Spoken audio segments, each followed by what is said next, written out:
Bueno, compartir toda la pantalla.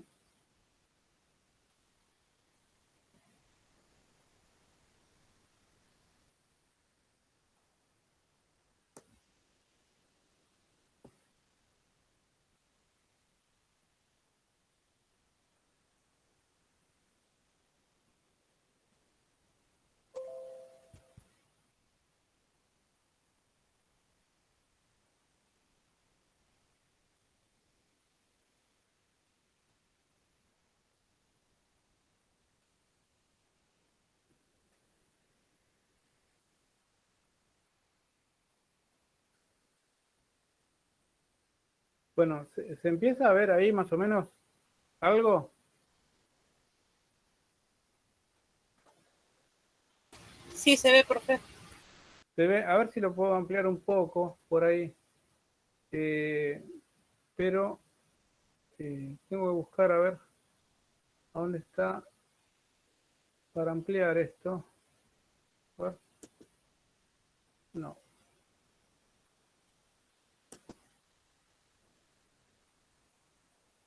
No. Abajo, profe, a la derecha. Abajo a la derecha. ¿Dónde dice vista? Ah, sí, acá está, acá lo veo que hay un porcentaje acá. Sí, está bien, gracias. Bueno, ahí se me fue la mano un poco. Pero bueno, vamos a ampliarlo un poquitito. ¿Eh? Bueno, la primera cosa que vamos a tratar de calcular es hacer una estimación cuando uno haga varias mediciones de lo que queremos medir. Y bueno, un buen estimador de aquello que queremos medir es el promedio. El promedio acá está notado con la letra griega mu, y esto va a ser la suma de las mediciones que hicimos dividido fíjense, desde x1 hasta xn, dividido la cantidad de mediciones. Supongan que ustedes van a trabajar con no sé cuántas mediciones, alrededor de 100 mediciones. Y bueno, una no le va a dar todo lo mismo. Le va a dar, por ejemplo, 1,5 segundos, la otra 1,7, otra le va a dar 1,3, la otra 2,5, todo. Las van sumando a todas y pueden conseguir, dividiendo por n, el valor promedio. Esto hay cosas, calculadoras acá en línea, que ustedes van cargando los datos. A ver si les puedo mostrar una. Una calculadora de estas en línea. A ver. Bueno, no la tengo en este momento. Pero bueno, ponen calculadora de promedios y desviación estándar. Y lo que va a hacer es, les va a permitir ingresar los datos y les va a hacer esta cuenta automáticamente. Esta cuenta. Es decir, la suma de todos los datos que ingresaron, que van a ser los tiempos de caída que ustedes midan de esa esferita de telgopor, que tienen que cuidar que caiga de la manera más recta posible, sin que no haya corrientes de aire. Tiene el problema ese que decía Carlos, que se le puede pegar a los dedos por electricidad estática, todo. Y bueno, van a cronometrar ese tiempo, van a hacer una estimación de velocidad media para estimar la velocidad límite. Y bueno, esto van a cargar todos los datos ahí en la pantalla, que es en la calculadora. A ver si lo encuentro acá, disculpen un poquito, a ver.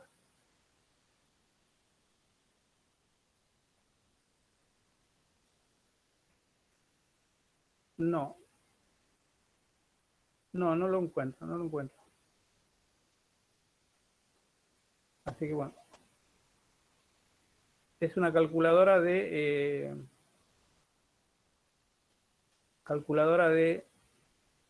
promedios y calculadora de desviación estándar, que ahora les voy a contar lo que es la desviación estándar. puede ser que, bueno, una vez que uno tiene el promedio calculado, que se puede poner así en forma así extendida como lo escribí yo, o en forma más compacta como una sumatoria de los XY, donde X sub y es una medición y acá la suma de todas las mediciones dividido N. Bueno, por ahí puede ser que los datos entre sí les den muy parecidos o que haya un rango de datos o que estén muy dispersos. Bueno, eso lo que va a dar cuenta de esa dispersión de datos es la desviación estándar, que a veces también se llama dispersión también. Desviación estándar sigma. Y acá yo escribo la definición. El sigma cuadrado es igual a la primera medición menos el promedio al cuadrado, más la segunda medición menos el promedio al cuadrado, y así sucesivamente. Fíjense que esto es siempre una cantidad positiva. ¿Está bien? ¿Por qué? Porque es suma de cuadrados. Y todo esto dividido n, el número de mediciones. Si estos números son pequeños, imagínense que el x1, el x2, x3, x4, xn son parecidos al promedio, todos estos términos van a ser pequeños y al dividirlos por n van a ser todavía más pequeños. Y eso me está hablando de que los datos están, hay una especie de nube de datos muy comprimida cerca del promedio. Y eso, bueno, es esperable y es deseable. Pero a veces no se puede lograr eso. Así que si los datos llegan a estar un poco más separados, vamos a tener una desviación estándar mayor. Y bueno, y siempre dividiendo por n. ¿Está bien? Eso es la dispersión de los datos. Da cuenta de la dispersión de los datos o desviación estándar. ¿Se entiende esto más o menos? ¿Esto que estoy contando? Sí. Sí, Bueno, sí. igual este cálculo, no, les digo, entren a la calculadora en línea de desviación de promedio, calculadora de promedios y desviación estándar, y cargan los datos y lo hace automáticamente. Así que no hay problema. Incluso les da cuántos datos entraron, pueden revisar, tienen ahí en la pantalla todo. Bueno, y ahora vamos a ver un poquito más abajo, en una notación más compacta, que la desviación estándar al cuadrado es la suma de los xy menos mu al cuadrado dividido n. Estos, después vamos a tener que expresar un error del promedio, porque ustedes van a expresar las cosas de la siguiente manera. Van a poner promedio más menos el error del promedio, pero a ver, el error del promedio, que es lo que ustedes tienen que poner en el informe, es la desviación estándar dividido, o sigma, dividido la raíz de n. Ese es el error del promedio. Error del promedio. Entonces la expresión del promedio y el error va a quedar así. El valor promedio más menos la desviación estándar dividido raíz de n. Eso lo van a hacer con los criterios que les estaba hablando Carlos hoy de cifras significativas, ¿no? Para que quede en forma adecuada. Y en general van a estar trabajando con una cifra significativa probablemente. Bueno, hasta acá, ¿algún problema? Son definiciones por ahora, ¿no? No, ninguno, profe. Bueno, perfecto. Ahora, después les voy a contar un poquito, ahora, qué es lo que puede pasar con esto si uno trata de representarlo. Si uno trata de representar esto en lo que se llama un histograma.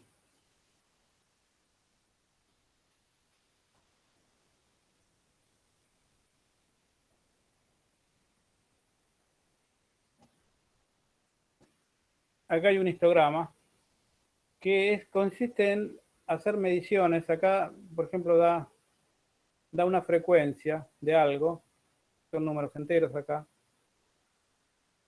Y, por ejemplo, para este intervalo, para el primer intervalo, este evento se dio 2 veces. ¿Está bien? Para el segundo intervalo está dividido en intervalos de igual longitud, como se ve en el gráfico, ¿no? Para el segundo intervalo se dio entre 5 veces aproximadamente. Y así sucesivamente. Ven que esto va creciendo, va creciendo, va creciendo hasta que llega a un tope. Y después esto empieza a decrecer.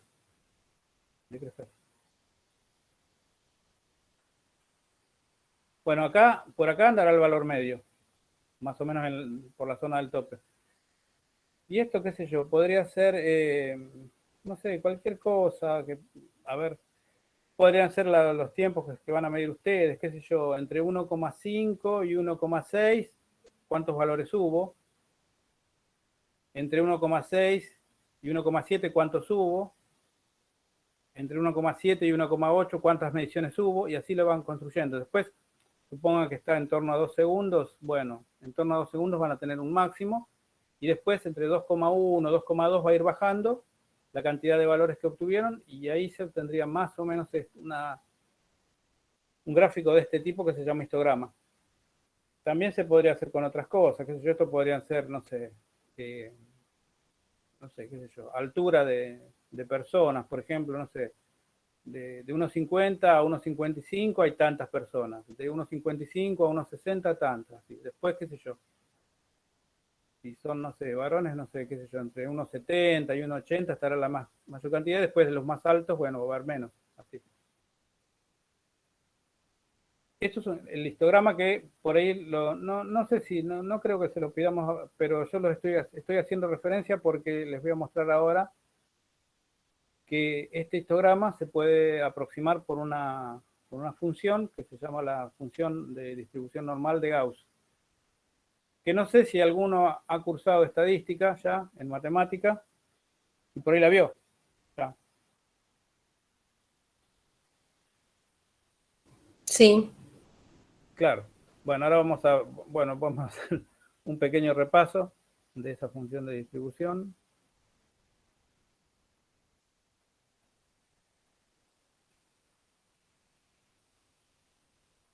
Es decir, si uno va disminuyendo, disculpen, a ver, voy a subir de vuelta esto.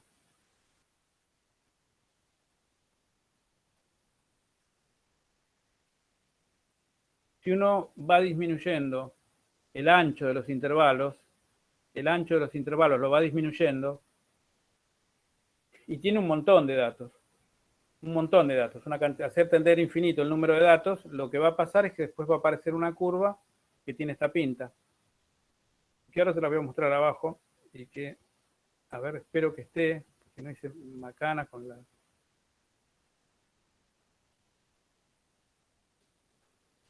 Ahí está esa curva. Esa curva, es decir, si uno, reitero, disminuye el ancho de los intervalos y tiene una cantidad infinita de datos, les va a quedar con esta pinta. Esto es la campana Gauss. La campana Gauss.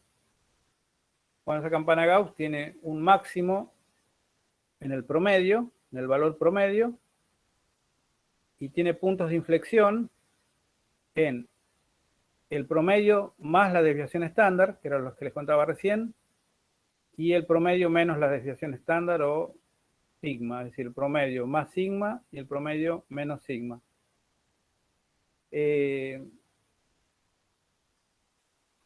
Esto estadísticamente se sabe que esta curva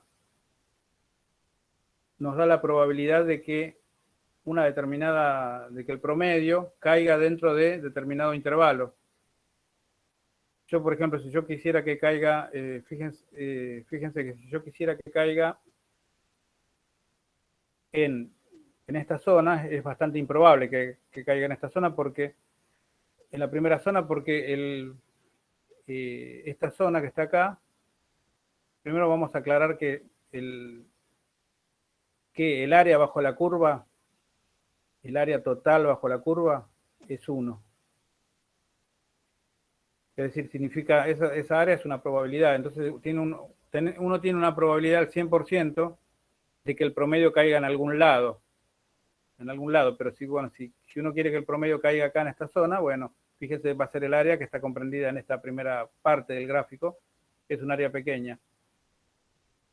Y el área que ustedes van a manejar cuando expresen el promedio va a ser, el intervalo va a ir desde mu menos sigma a mu más sigma. Y en ese intervalo va a haber un 68% de probabilidad de que si reiteran la medición, el promedio les caiga ahí. ¿Se entiende lo que digo? Sí, profe. Sí, es el 68%, porque acá es 34%, esta zona es 34%, esta zona es 34%, esta zona que está acá creo que es 13%, esta que está acá es 13%, pero lo que van a expresar va a ser lo siguiente. La probabilidad de que caiga en el intervalo mu menos sigma, mu más sigma. Y eso es del 68%, esa probabilidad. Y bueno, ahora si queremos ver un poquito más en detalle de qué pinta tiene esta función, ya no como un gráfico, sino como una expresión matemática, vamos a ver lo siguiente, a ver.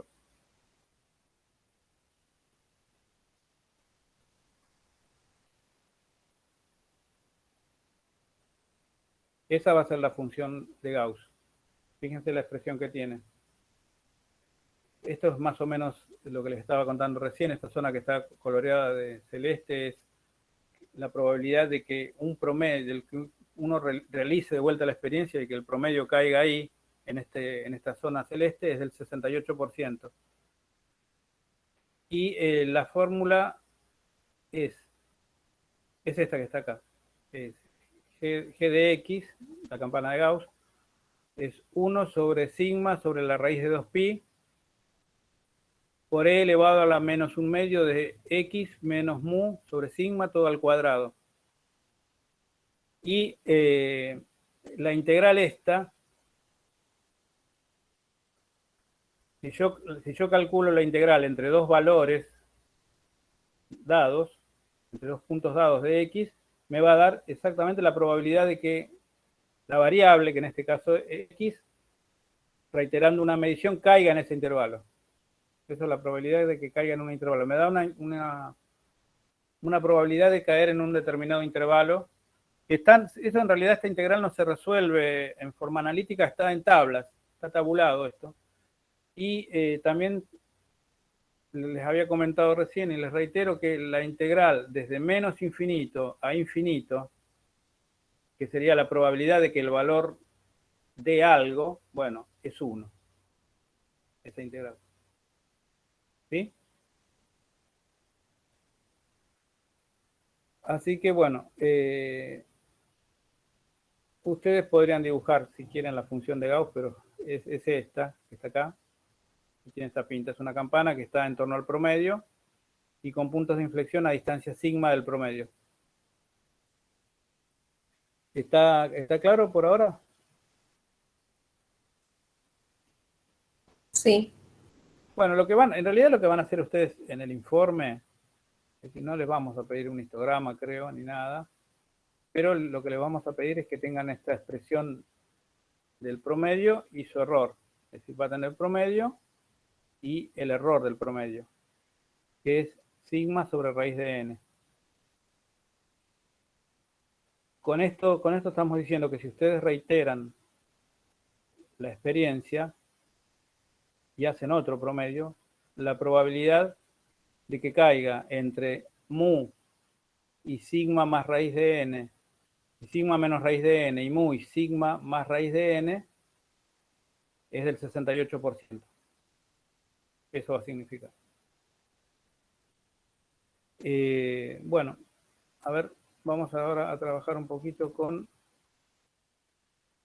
algunas cosas más. A ver, ¿esto se entendió o quieren hacer alguna pregunta sobre esto?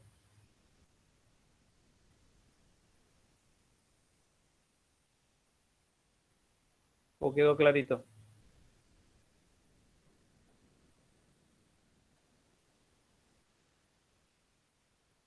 Sí, profe, se entendió.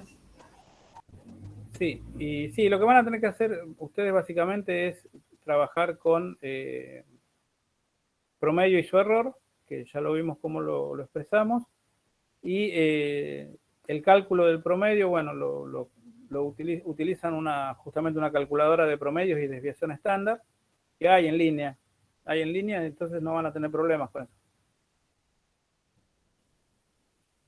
Acuérdense que el error del promedio es, la calculadora les da promedio y desviación estándar. Después usted a la desviación estándar la tiene que dividir por raíz de n para tener el error del promedio, porque el error del promedio es sigma sobre raíz de n. ¿Está bien? Bueno, eso no se lo olviden y tenganlo presente. Ahora vamos a trabajar un poquitito con la cuestión de por qué el promedio es un buen estimador del valor verdadero. ¿Sí? ¿Trabajamos con eso o quieren que les haga o me van a hacer alguna preguntita más sobre esto? No sé si quieren hacer alguna pregunta, si no, sigo con la cuestión esta del promedio como estimador del valor verdadero de lo que uno está tratando de medir. Podemos seguir, si no. Sí, siga, profe. Bueno, voy a seguir. Bueno, voy a cerrar esta ventana.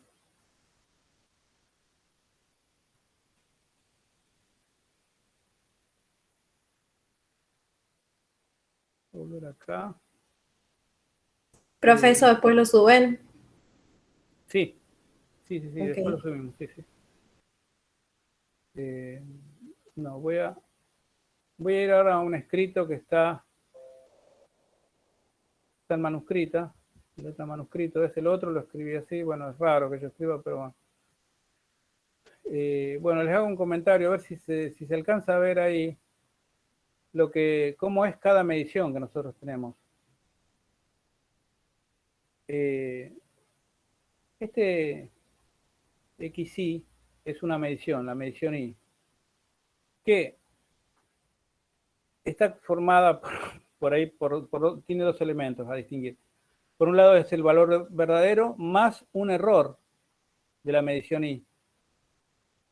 El error ese puede ser por defecto, puede ser por exceso, pero en principio no lo sé. No lo sé al principio. En principio lo desconozco, ese error. Entonces, cada medición va a ser el error, el valor verdadero más una fluctuación que desconozco. Esa fluctuación yo no la puedo conocer para cada cosa, porque si no sería trivial, porque si yo tengo el valor de la medición y sé cuánto es el error de esa medición, restando esto trivialmente me sale el valor verdadero. Pero la cuestión no es así porque no conocemos estos errores que están produciendo cuando estamos haciendo cada una de las mediciones. Y ahora vamos a ver, les muestro acá básicamente por qué el promedio hace una buena estimación del valor verdadero. ¿Por qué hace una buena estimación? El promedio lo habíamos definido como la suma de los XY o de los valores medidos dividido n, es decir, la cantidad de valores que medimos. Ahora, esta suma yo la puedo pensando justamente en esto que habíamos escrito anteriormente, que los XY en realidad son el valor verdadero más un error, una desviación, que puede ser positiva, negativa, pero que como dije anteriormente desconocemos. Bueno, yo lo que puedo acá hacer es, y hago en el paso siguiente, es distribuir la sumatoria, y me queda que el promedio es la suma desde 1 hasta n de los valores verdaderos, del valor verdadero, más la suma de los errores de cada medición, el E sub I, errores de cada medición, dividido n. Bueno, y acá yo lo que hago es distribuyo esta n, este denominador n, en los dos términos estos, que son dos sumatorias. Entonces me queda, en la primera sumatoria, la suma n veces del valor verdadero es n por el valor verdadero, por x verdadero. ¿Eso se entiende?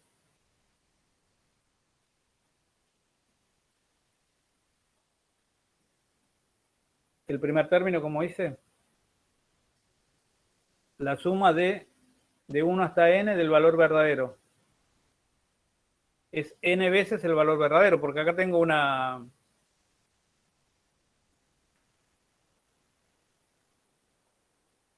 constante. Sí, sí, ¿Está se bien? entiende, profe. Sí. Claro, si yo tengo el valor verdadero más el valor verdadero más el valor verdadero 10 veces, bueno, son 10 veces el valor verdadero, es decir, n veces xb. Pero estoy dividiendo por n, así que acá se produce una simplificación. Entonces acá el primer término me va a quedar como valor verdadero. Y el segundo término me da la suma de los errores de cada medición dividido n. Pero lo que ocurre acá es que los errores son tanto positivos como negativos. Tienen signo positivo o signo negativo. Son por exceso o defecto. Entonces, ¿qué pasa acá cuando yo empiezo con esta suma? Bueno, como tengo tantos números positivos y negativos que se van sumando, eso en general, no digo que va a ser cero, pero se va a mantener acotado. Se mantiene, no va a superar determinado valor, se mantiene acotado. Y acá estoy dividiendo por raíz de n. Y entonces esto, para un n grande, si n es muy grande, y estos errores son tanto positivos como negativos, digámoslo en términos vulgar, se van matando entre ellos, eso no puede crecer mucho. Entonces tengo algo, el numerador, suma de x de errores, con signo positivo y negativo, que se mantiene acotado dividido n, que tiende a infinito. Entonces, ¿a cuánto tiende esto para n muy grande? A 0. Claro, tiende a 0. Tiende a 0 porque lo que va creciendo de manera importante es n. Esto no necesariamente, porque es una suma algebraica de números positivos y negativos, comparables más o menos entre sí. Entonces vemos que esto converge a x verdadero, este promedio converge a x verdadero si n tiende a infinito. Es decir, cuando yo más n ponga, esto más se va a hacer 0, va a tender a 0 más rápidamente y bueno, entonces va a converger el promedio a x verdadero. Entonces esa es la cuestión del promedio. Porque es un buen estimador. Y bueno, estaba leyendo yo los otros días como para contar algo, una anécdota de un matemático que se llamaba Galton, que vivió en el siglo XIX y parte del XX, que era primo de Darwin. Y era un tipo que le interesaban muchas cosas, pero algunas cosas medio siniestras, como por ejemplo la eugenesia, que es la práctica que consiste en, de alguna forma, ir seleccionando qué población se reproduce y cuál no para aumentar la inteligencia, una cosa medio nazi por ahí. Bueno, y este tipo se dedicaba también a estadística. Y bueno, una vez fue a una feria, y ahora lo que les voy a contar está en un libro que se llama La sabiduría de las multitudes. Es una feria ganadera. Y en esa feria había muchas personas y había un concurso en la feria. Y había como 800 personas que estaban participando de ese concurso. Y la idea era, tenían en la feria esta ganadera una vaca.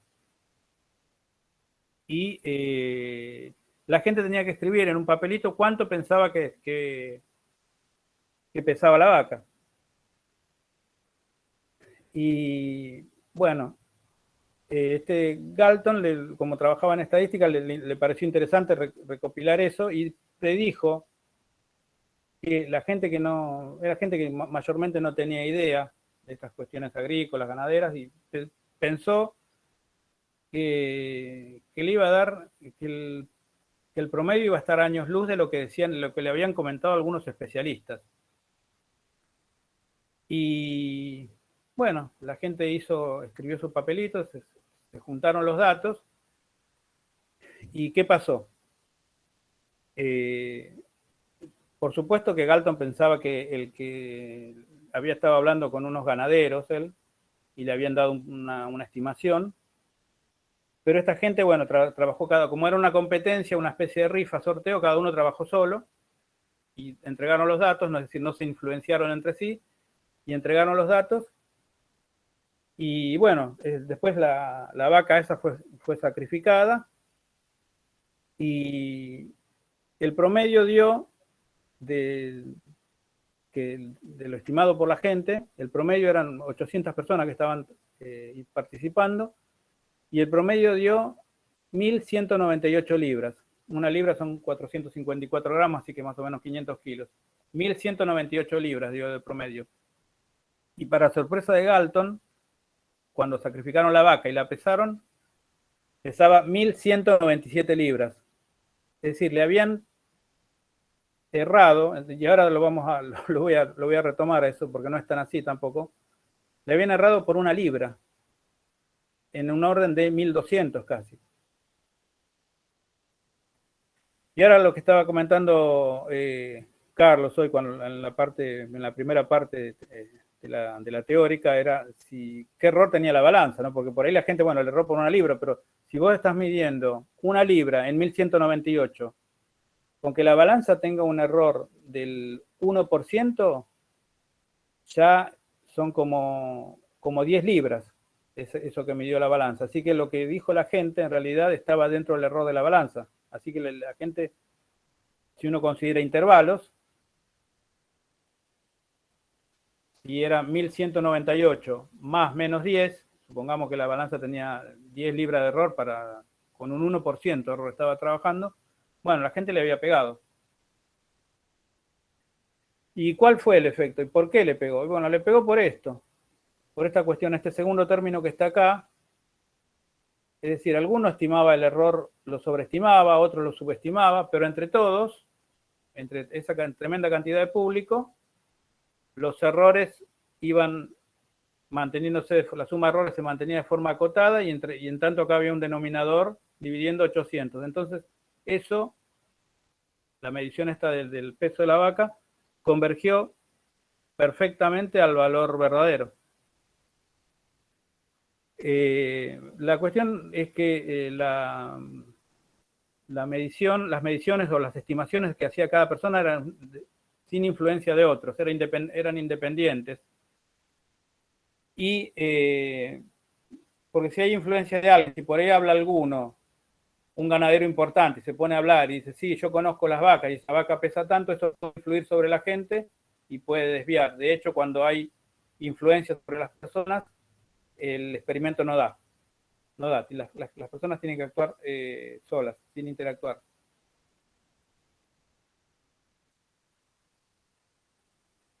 Bueno, para ustedes las vacas van a ser las vacas que van a tener ustedes van a ser los lanzamientos. No van a tener vacas, van a tener su conjunto de mediciones, van a ser los lanzamientos de la esferita. ¿Sí? Profe, ¿cuántos lanzamientos vamos a tener que hacer? No sé, más o menos 100, creo. Entre 50 y 100, creo. ¿No? La verdad que el año pasado trabajamos así, me parece. No le voy a pedir que hagan como Galton, que había 800 personas, que son 800 mediciones, pero por ahí va a andar, creo.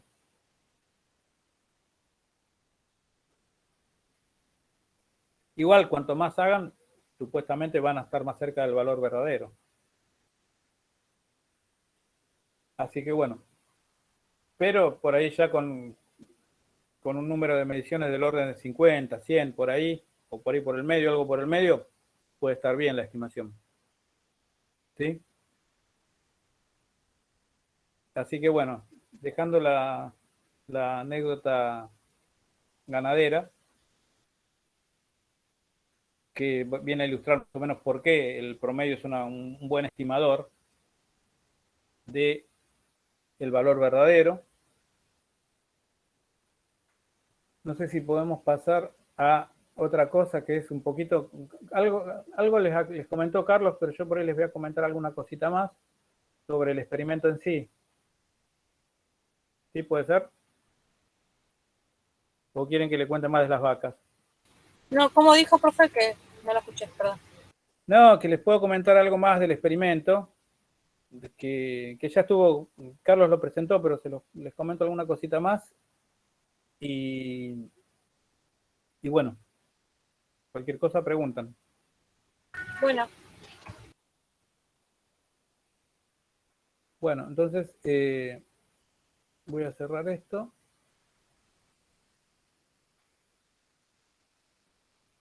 Y bueno, vamos a ver esto que ya lo vieron,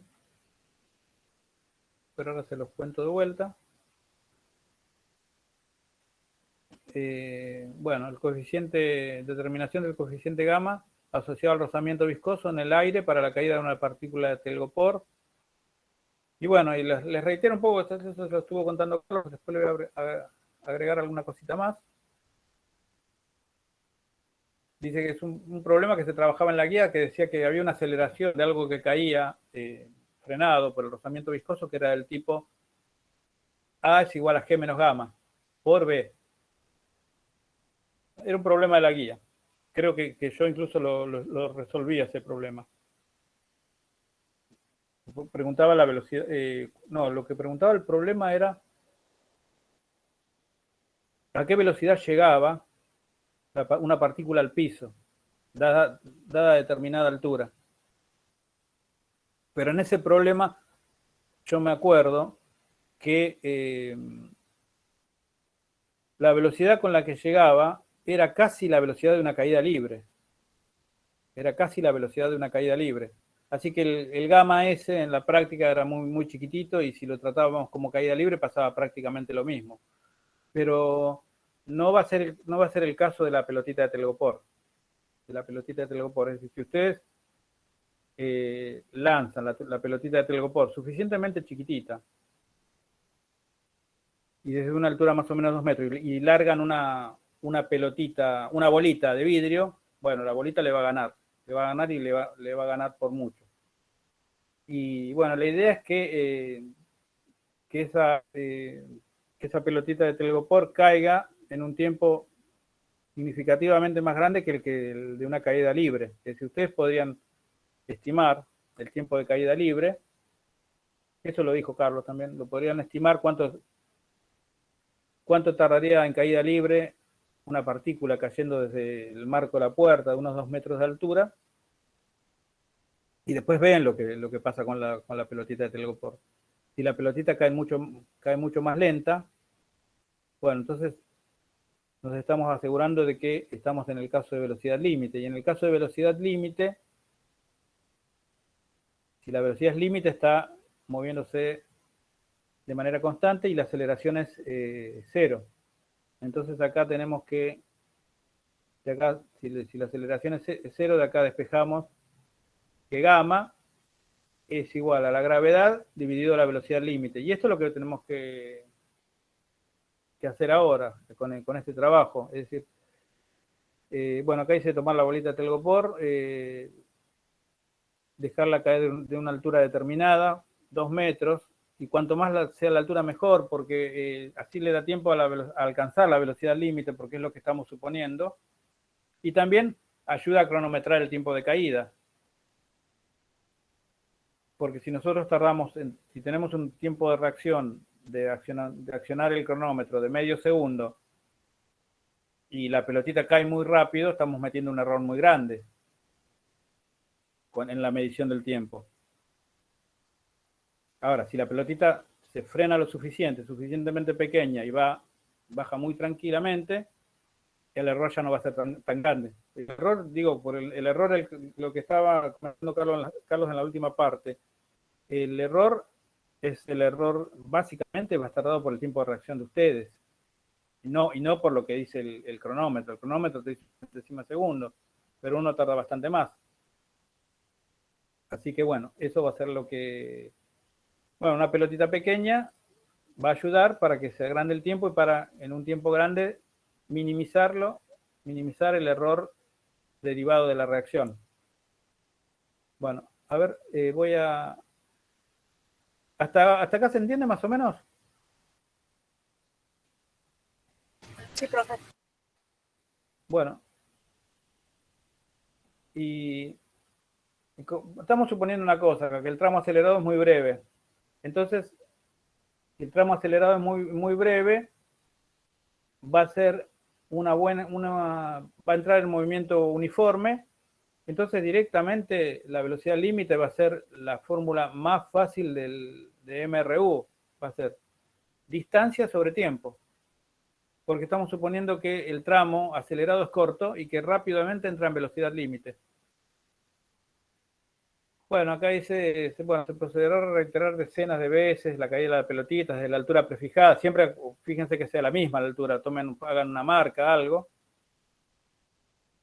Y le dará un tratamiento estadístico al conjunto de datos para determinar el promedio, que fue lo que estuvimos hablando hace un rato, del promedio y lo que estuvimos hablando recién con la anécdota de las vacas, con su error del promedio. Delta BL, el promedio, la velocidad, el promedio y su error. La velocidad límite promedio. Entonces, la velocidad límite va a ser igual a el promedio de la velocidad límite más menos su error. Y ese es el error que van a tratar estadísticamente. Es decir, este sería lo que en la parte anterior denominábamos mu promedio, más menos sigma sobre raíz de n.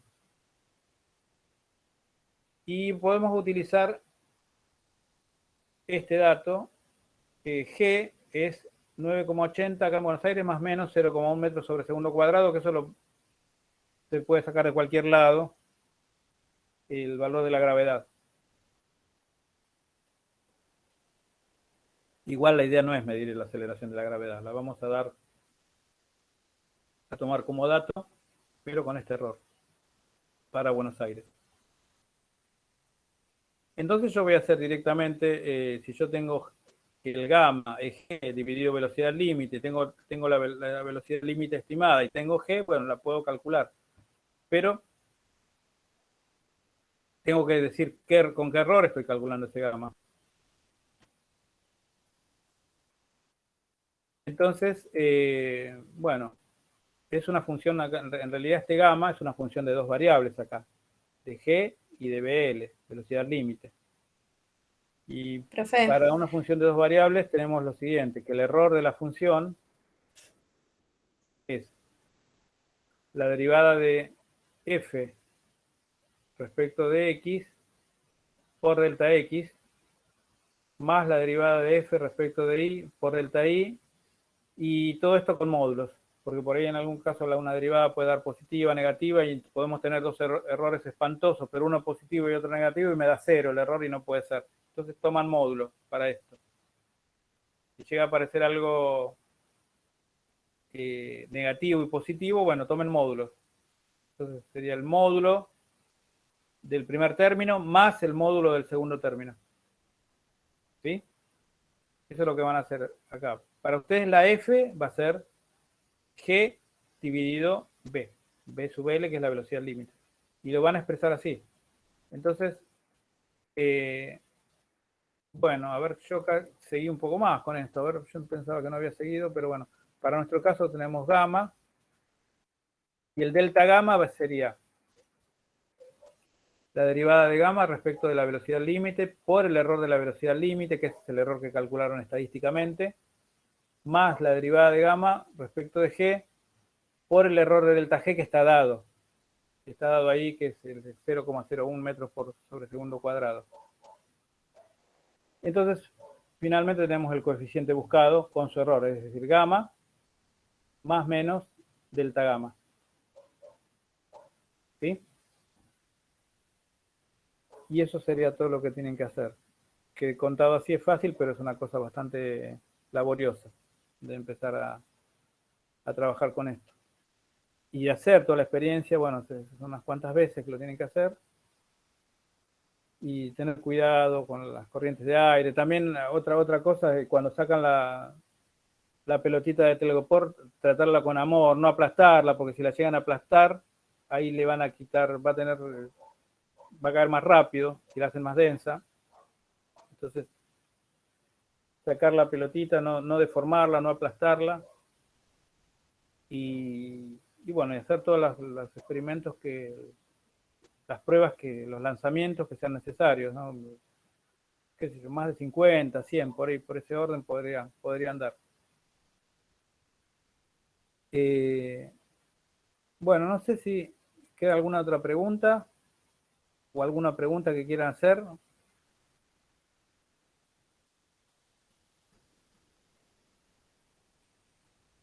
¿Se entendió? Profe, esto que explicó ahora lo entendí. Lo que no sé dónde, en qué parte entra lo de lo que explicó anterior de la desviación estándar, el promedio y el error. Eso se da de dato, no, o sea, se da de dato, no No, eso no sé. lo tenés que explicar. Es una cuestión estadística. Ok. No lo tenés que... Se da por conocido eso. De la misma forma que no vas a tener que explicar qué es una derivada. Acá estoy usando derivadas.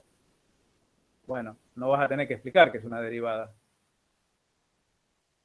Simplemente lo usás. Supone que a esta altura del partido esas cosas son conocidas. La parte de estadística tampoco la tenés que justificar. Simplemente la usás. Cualquiera que lee eso sabe lo que es un promedio, sabe lo que es una desviación estándar. Que lee tus datos, ¿no? Mira el conjunto y bueno. Y si quisiera verificar lo que vos hiciste, vos en algún lugar vas a tener tablas, probablemente en el apéndice, porque las tablas son extensas, para no distraer la lectura en el cuerpo principal del informe.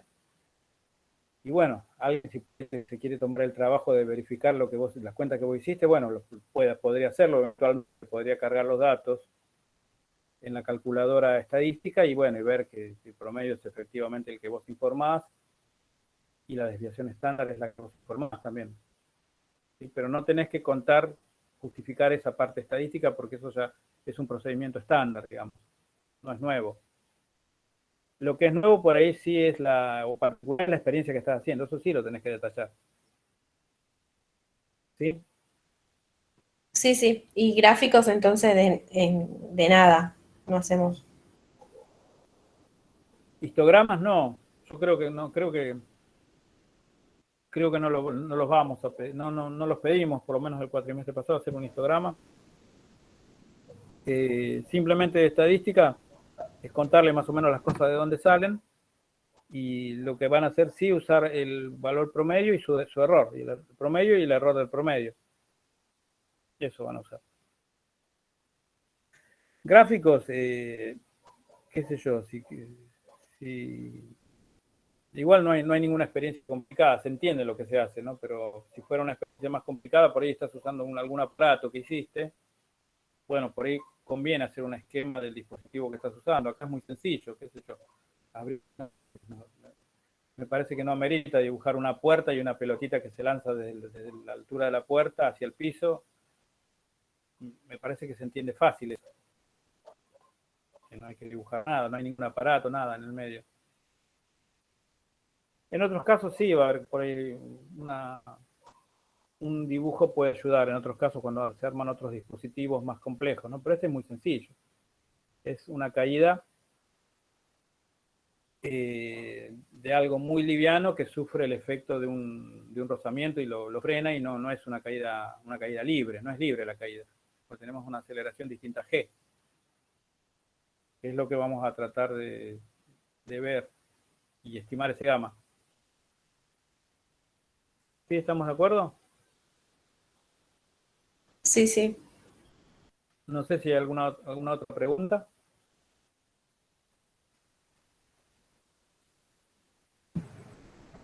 Para grabar entonces, Sí, podría ser. No sé no sé si no quieren trabajar con alguna otra cosa más. La verdad que no sé.